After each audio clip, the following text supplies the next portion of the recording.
Direktorat Tindak Pidana Ekonomi dan Khusus, DTP-Deksus, Bareskrim Polri telah menahan mantan CEO Evishery, Gibran Huzaifah, pada Kamis 31 Juli 2025. Gibran ditahan dalam kasus dugaan penggelapan dana terkait proses akuisisi perusahaan teknologi pada tahun 2024. Kasus ini bermula dari investigasi internal yang dilakukan para investor Evishery.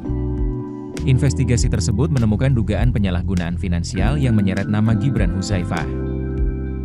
Ia kemudian diberhentikan dari jabatannya sebagai Chief Executive Officer, CEO, Evishery pada Desember 2024. Gibran diduga menggelembungkan pendapatan perusahaan hampir 600 juta dolar atau sekitar 9,74 triliun rupiah dalam periode 9 bulan yang berakhir pada September 2024. Padahal, meski Evishery sempat melaporkan laba sebesar 16 juta dolar atau sekitar 230 miliar rupiah pada September 2024, hasil investigasi menunjukkan bahwa perusahaan sebenarnya justru mengalami kerugian hingga 35,4 juta dolar atau sekitar 575 miliar rupiah.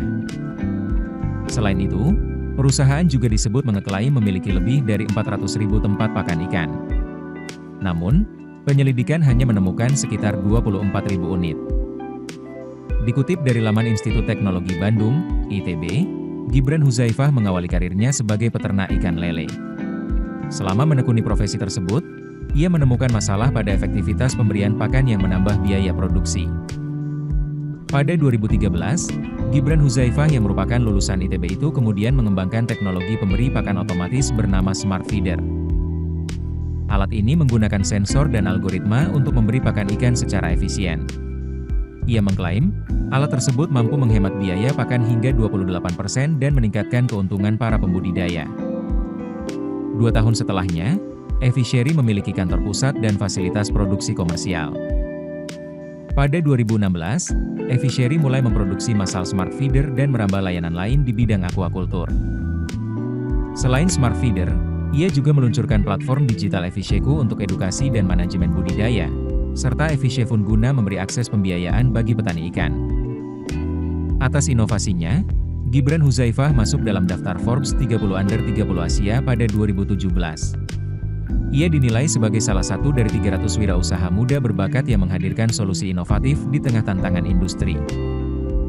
Pada 2023, Evishery berhasil menyandang status unicorn setelah mengantongi pendanaan seri di sebesar 200 juta dolar AS atau sekitar 3 triliun rupiah.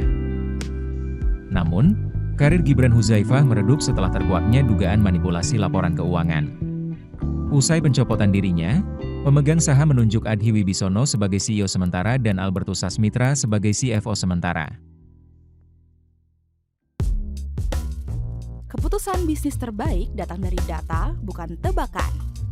Mudah berlangganan Business Insight dengan subscribe with Google.